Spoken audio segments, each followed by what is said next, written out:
Fa'lam wa qad qala Rasulullah sallallahu alaihi wasallam, sungguh telah bersabda baginda agung Nabi Muhammad sallallahu alaihi wasallam, dzaqa ta'mal iman. Nabi Muhammad bersabda, iman atau manisnya iman itu rasanya dapat dicicipi hadirin. Dzaqa itu cicipi, dha'iqatul maut, nyicipi mati. Nyicipi ya mati hadirin. Dapat dicicipi rasa manisnya iman. Siapa yang bisa mencicipi manisnya iman ini? Man radhiya billahi rabba, orang-orang yang ridha bahwa Allah adalah Tuhannya, wabil islami dina, dan Islam adalah agama, wabi Muhammadin nabiyya, dan Nabi Muhammad adalah nabi. Wa qala alaihi salatu wassalam, bersabda baginda agung Nabi Muhammad sallallahu alaihi wasallam, man qala hina yusbih wa hina yumsi thalatha marrat, barang siapa yang mengucapkan hina yusbih ketika pagi, wa hina yumsi ketika sore hari, thalatha marrat 3 kali. Ini makanya hadirin, kalimat raditu billahi rabba wa bil islami dina wa bi Muhammadin nabiyya, ini dalam rotib haddad ini ada. Dibaca di pagi bagus, di sore hari bagus 3 kali.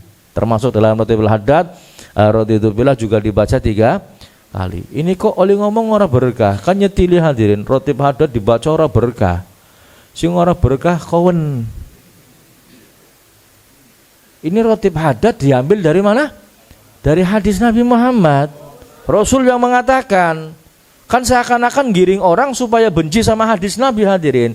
Siapa yang mengucapkan 3 kali di pagi hari, 3 kali di sore hari, apa yang diucapkan? Raditu billahi rabba wa bil islami dina wa bi Muhammadin nabiyya. Apa yang akan dapatkan? Kana haqqan 'alallahi ayyurdiyahu. Maka apa? Maka orang tersebut hadirin akan mendapatkan atau berhak mendapatkan keridhaan dari Allah Subhanahu wa taala. Maka Allah berhak untuk meridhoi orang tersebut. Orang kalau sudah diridhoi sama Allah hadirin, is uripe beres, semuanya beres hadirin. Beres sudah. Jangankan benernya, cara kasarannya, salahnya pun beres hadirin. Orang kalau sudah disenangi sama Allah, mohon maaf, hatta salahnya ditunggu tobatnya. Itu kalau sudah diridhoi oleh Allah Subhanahu wa taala. Ya, itu kalau Allah sudah ridho. Dan orang yang membaca raditu billahi rabba 3 kali pagi hari, 3 kali sore hari, maka dia berhak untuk diridhoi oleh Allah Subhanahu wa alamu ma'asyiral ikhwan, ketahuilah kalian semua wahai saudara-saudaraku, annahu man radhiya billahi rabba, bahwasanya orang yang ridho bahwa Allah itu menjadi Tuhannya, dia ridho, benar-benar ridho Allah menjadi Tuhannya, lazimahu an yardha bitadbirihi, maka dia pun harus ridho, dia harus bombong, dia harus puas dengan pengaturan Allah. Allah mau ngatur apapun, baik buruk, pahit manis, menurut kita apapun yang sudah diatur sama Allah Subhanahu wa taala harus ridho. Enggak boleh enggak ridho hadirin. Hari ini, jam ini, orang-orang soleh, ya, orang-orang soleh, para habib sedang dicaci maki, harus ridho hadirin. Kenapa? Ini yang ngatur siapa?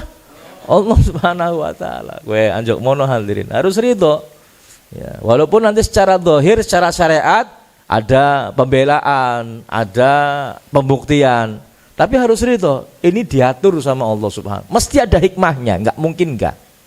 Pasti ada hikmahnya.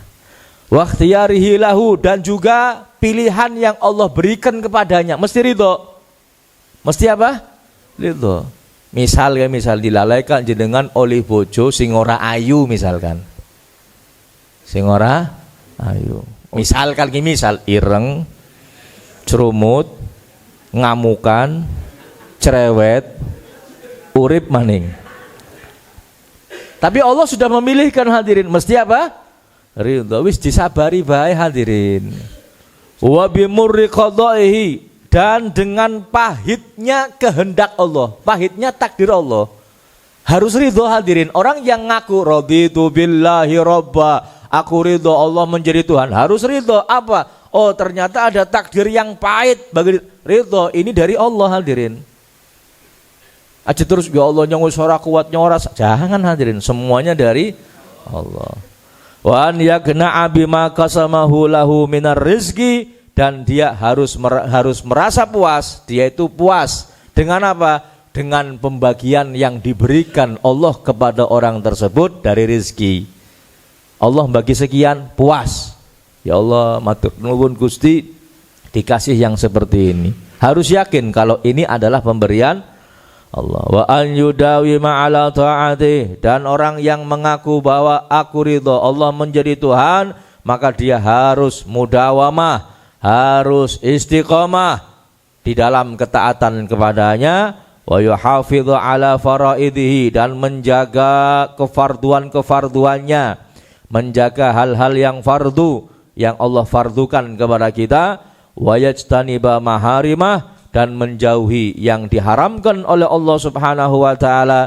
Wa yakuna sabiran inda bala'ih, dan mesti sabar ketika dikasih bala oleh Allah, dikasih musibah oleh syakiran li na'ma'ih, dan bersyukur ketika diberikan nikmat oleh Allah, muhibban liliqa'ih, dan dia senang, cinta, rindu untuk bertemu dengan Allah Subhanahu wa ta'ala. Orang yang menyatakan raditu billahi robba, ini harus rindu, kepengin cepet-cepet ketemu Gusti Allah. Sekarang saya tanya jenengan, rindu maring Gusti Allah mboten? Pengen ketemu Gusti Allah mboten? Ayo jawabnya separuh. Saya tanya, pengen ketemu Allah enggak? Kapan? Cepet atau lambat? Pengen sing cepet apa pengen sing suwe? Keter nggih, keter. Nyempong ngomong suwe berarti ora seneng, ngomong cepet bokat. Muhibban liliqa'ih, senang untuk jumpa dengan Allah. Radiyan bihi, dan ridho dengannya. Wakilan, Allah sebagai wakilnya, sebagai pelindungnya. Wa waliyan, sebagai walinya, ya orang apa namanya yang diserai pengaturnya, atau wakafilan, sebagai penanggungnya. Ridho Allah sebagai pelindung, ridho Allah sebagai pengatur, ridho Allah sebagai penanggung. Mukhlishon lahu fi ibadati, dan ikhlas kepadanya, ikhlas dalam beribadah kepada Allah Subhanahu wa taala. Wa mu'tamidan alaihi fi ghaibatihi wa syahadatihi, dan menjadikan Allah menjadi tempat bersandar satu-satunya, baik ketika dia sendirian maupun di hadapan orang banyak. La yafza'u fil muhimmati illa ilaih, dan juga tidak memohon pertolongan dalam berbagai macam urusan yang penting, ya. Di dalam tidak memohon pertolongan fil muhimmati illa ilaih, dalam urusan yang penting kecuali kepada Allah Subhanahu wa ta'ala. Dan juga yang terakhir dalam bab ini hadirin, wala yu'awwilu fi qada'il hajat illa alaihi subhanahu wa ta'ala, dan tidak mengandalkan dalam memenuhi hajatnya kecuali kepada Allah Subhanahu wa ta'ala. Ini berarti orang yang benar-benar ridho dengan Allah Subhanahu wa ta'ala pasti akan melakukan hal ini. Insyaallah pertemuan berikutnya, orang yang ridho dengan Islam maka harus melakukan demikian. Orang yang ridho dengan Nabi Muhammad harus melakukan yang demikian. Orang yang ridho dengan Nabi Muhammad harus melakukan demikian, dan seterusnya. Mudah-mudahan manfaat. Allahumma amin ya rabbal